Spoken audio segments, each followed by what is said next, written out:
Welcome, everybody, to this week's episode of My Destiny. I have a very special guest. Her name is Jill Wagner. Welcome to My Destiny, Jill.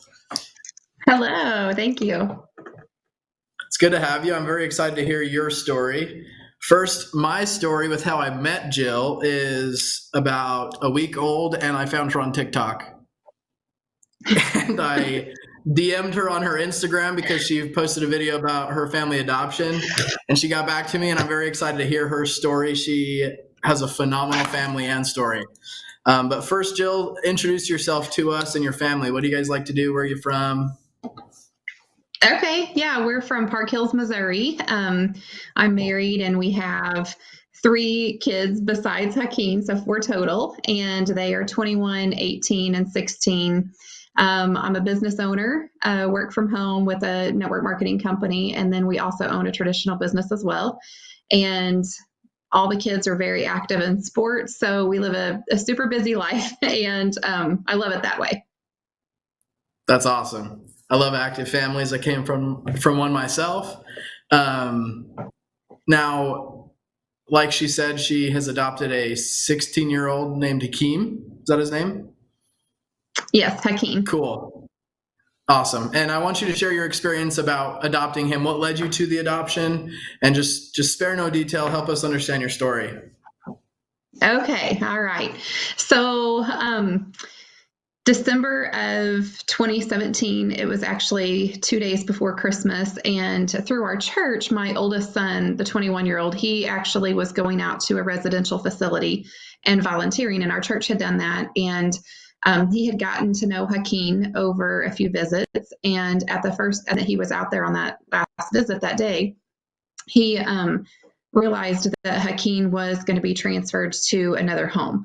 And they didn't really know where he was going to go, but he had basically timed out of the facility that he was at. He had been there for a year and a half.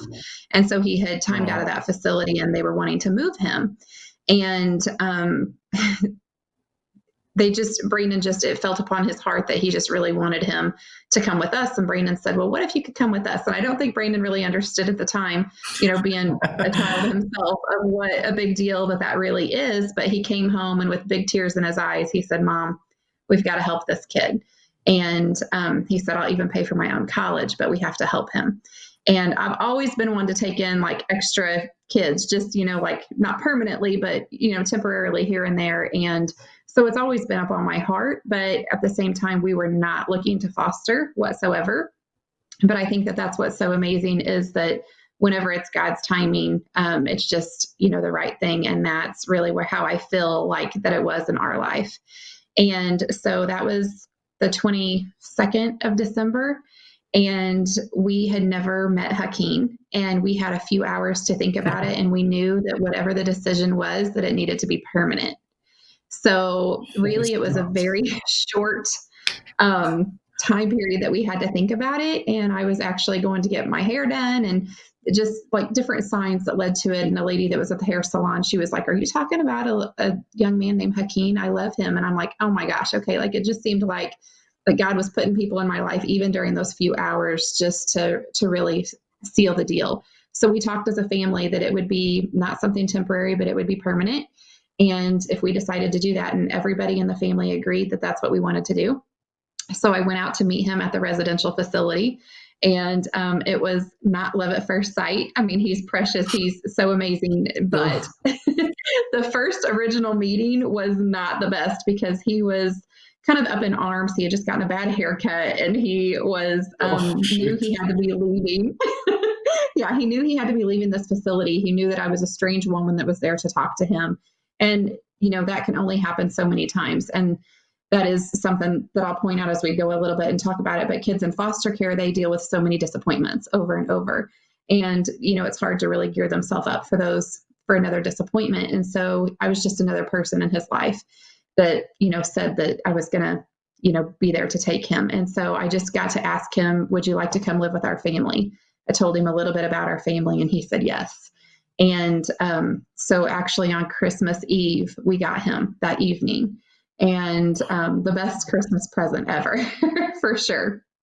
And So we actually rearranged our entire house, moved our oldest son upstairs. And by the time he got there that next day, like 24 hours, my entire family came together, grandparents and everything, and really rearranged our house so that whenever he got there, that he would have a room that was his. We put his name on the wall. We put, just where he would know that this was his home. And, it takes kids a while to realize that is their home, and it takes proving it to them. But we wanted it to be sure from the beginning that he knew that was going to be his place to stay. And so that's how it all came to be. Wow, that's And incredible. I love the story. Yeah. And I will. Do you care if I just talk on foster care for just a second? Do it. I'd love that. Okay. So actually, since that point in time, whenever you're not a part of something, you don't realize exactly what the need is in a community. And I had no idea what the need was really with foster care. And after I started doing research, we actually started our own just little ministry just here in our hometown, but to make people more aware, because I had no idea there's 438,000 kids in U.S. foster care. That is huge. And the median age of those kids is 9. And the chances of being adopted continues to go down as they age up. And so, like for Hakeem in our situation, I mean, he was a 13-year-old, and it's not very often that teenagers get adopted. A lot of times people are looking for babies and infants, and so the chances just always go down. And most of these kids have had at least 2 to 3 placements. And some of the statistics that really hit me hard is that 1 in 5, so think about kids in foster care, 1 in 5 will be homeless by the age of 18 or after 18. Only half of them will be employed by 24. Less than 3% will earn a college degree. 71% of young women will be pregnant by the age of 21. And 1 in 4 will have PTSD. And in my opinion, I just know that these kids deserve better. Kids deserve better than that, and it's not their fault. And really, we can make a difference. But it starts in our own home, and it starts in our own community. Absolutely. I love that. And every child, especially in foster care, has a backstory that will affect their entire life. Would you be able to share Akeen's backstory? What led him to foster care? What led him to you guys? Absolutely. So he was with his mom until I would say probably the age of 8 or 9. And I don't have a ton of information, but I do know that he, after that point in time, went with an aunt and uncle. And then in 4th grade, they were hotlined, and a highly abusive situation, physical abuse. And so the marks on his body got him hotlined while he was at school. And so he was immediately pulled from that family, pulled from that relative of being an aunt and uncle. And he was actually then placed into foster care, where he went into multiple different homes. And then after a few different homes, landed himself into a residential facility here in the town that we live in. Actually, there was, I think, 3 residential facilities before he landed in the one there. So you talk about different placements, and my goodness, I mean, that's not unusual for kids in foster care to be moved around that much, but he had definitely been moved around. A lot of the foster care homes in our area, I don't know what it's like everywhere, but I know around here that we can always use more foster care homes and good ones, because a lot of these have multiple kids, like 8 kids, 10 kids, 12 kids, and so really just offering a place for these kids to go is such a big deal. And so that's how he got to that residential facility, and then that's where our story began with him. Awesome. And does he have any contact with any biological family at all? Not at this point. And I'm hopeful that one day we're very open about things. We talk about his mom, and we talk about his family. He has siblings, and he hopes to one day have a relationship with them. And I hope that for him. I think that's a very important piece of his life, if he wants that, to be able to pursue that. And my goal is to just really get him to know who he is before he goes out, and what he stands for before he goes out to try to pursue a relationship with them. That's awesome. What was the transition like as far as your family? And then I want you to share the transition as far as on his perspective. Well, I may not be able to share as much on his perspective, but maybe one day he'll be willing to share that. But Right. as far as ours, I will say mindset is a huge thing, because had we not gone into this knowing that it was permanent, it gets hard. I'm not going to sit here and tell you that it's an easy process, because it's not. Because whenever you're adding anybody else into your family, there's transition. And at our point in time, it was a 13-year-old. I'm sure it's different for each age, but a 13-year-old being thrown into a family that already has their routines. And it Right. was challenging for him. It was challenging for us. And I will say that had I not had the mindset 2 to 3 months in, I probably would have wanted to give up, because it does get hard. And I just kept in the back of my mind that I have to be the one to prove to him that it's different. And, in his life, the women were the ones that he loved the most and let him down. And so I think for our relationship, him with me, that was the one that grew the slowest, because of that hurt that he'd had in the past with other women. And so he immediately attached to my kids, which was awesome. And even to my husband, attached more to him than he did myself. And that was rare for me, because kids have always liked me better. And so it I was bet. Yeah. really, really rare and unusual, but I had to learn how to deal with that and just continue to prove. And he would test me a lot, and he would just say, what if I do this? What if I knock this window out? Will you send me back? And he was just really testing my boundaries. And I can remember pulling the Right. car over just a few weeks in, and I turned around and he was in the back seat, and I just grabbed his little chin and I said, honey, it doesn't matter what decision that you do, you're going to have consequences for it, but you're never going back. You're always going to be with us. And I just continually had to give those reminders of that, because he had been promised so much in the past from multiple families. We'll adopt you, will this, will that. And I want to say that there was actually 3 people that had promised him to be adopted that fell through before he came to us. So lots of Oh, disappointment. Yeah. dang. Oh shoot, I'm so sorry. That the chin story that tugged at my heartstrings. That was very cute.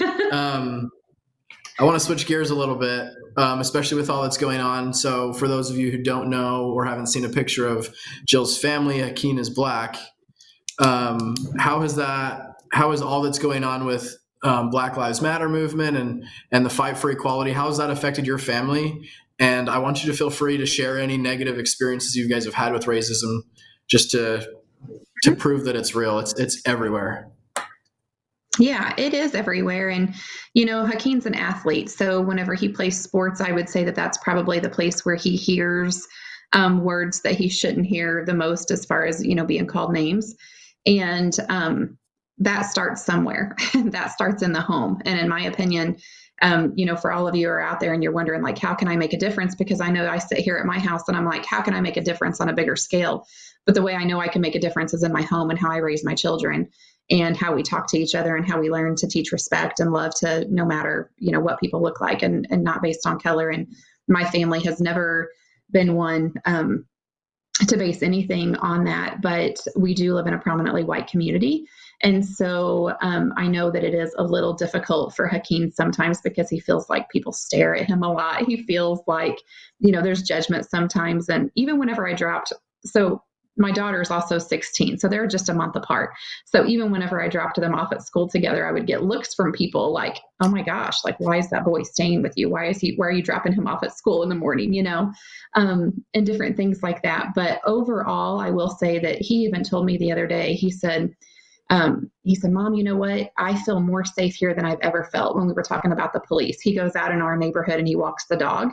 And we have a great little community here that will stop and they'll talk to him. And he feels safe, because when he came to us, he didn't feel safe with the police. And the experiences that he had with the police were very negative. And so it's really great that now he has got to be in a family and in a community where he has had those positive experiences as well.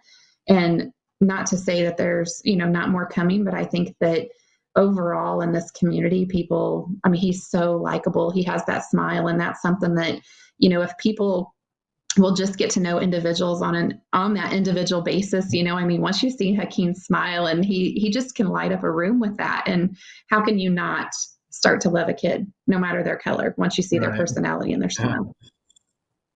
that's awesome. And to kind of close, I mean, we have a little bit of time left, but I want you to give any advice to prospective parents or families looking to foster or adopt, and what you wish you would have known, what you would have changed, and just some words of encouragement for the parents as well. Okay. I would say, as far as if you don't feel like you're in the position to adopt or maybe even to foster at this point, just know that there are things that you can do in your community to get involved. That visiting resources are huge. Think about all that are at these facilities, and especially during this time, that we've had in our nation, they haven't been able to people. And sometimes these kids just need somebody positive in their life to be that person for them, where they look forward to seeing them maybe on a weekly basis or every other week, and just somebody to even maybe take them out and go to a ball game or take them out to go to dinner. A lot of kids don't have that. They don't have any family that sees them. I know in Hakeem's experience, he was in that residential facility for a year and a half, and there was no family to ever come see him. So be that visiting resource, if nothing else, for a child out there, if you feel like you can do that. And I will say, like I said before, the permanent mindset. If you're going into this, go in with it with the permanent mindset, because these kids have had enough disappointment, and just know that it is going to get hard. There are people out there. I always tell people, you message me. I'm on Facebook, I'm on Instagram. Message me if it gets hard and you feel like you want to give up, because most of us that have been in this position have been there, where they feel that, where we feel that, that we want to give up. And I'm sure that the kid does too sometimes, and so I Oh, for just sure. encourage you to stick with it, that the transition is not easy for anyone, but it's so worth it. Like, at the end of the day now, and since we have made ours finalized on May 19th, ours was final. And even since May 19th, I can see a whole shift in Hakeem's demeanor, because he knows that it's permanent now. And, sometimes the kids are just kind of standoffish because they don't know if it's ever really going to be permanent until it is. And so I've noticed a big difference in that. That's awesome. Well, I've really loved having you on our show. I hope to meet Hakeem and your family someday, even if it's just virtually like we did tonight. I really love your story. I look forward to sharing it with our followers, and I hope that we can spread the word to yours as well. If you ever have any family or friends, you, Jill, or anybody watching who has adopted or who is adopted, we'd love to share their story and their destiny. Please tune in with us next week. Thanks a bunch.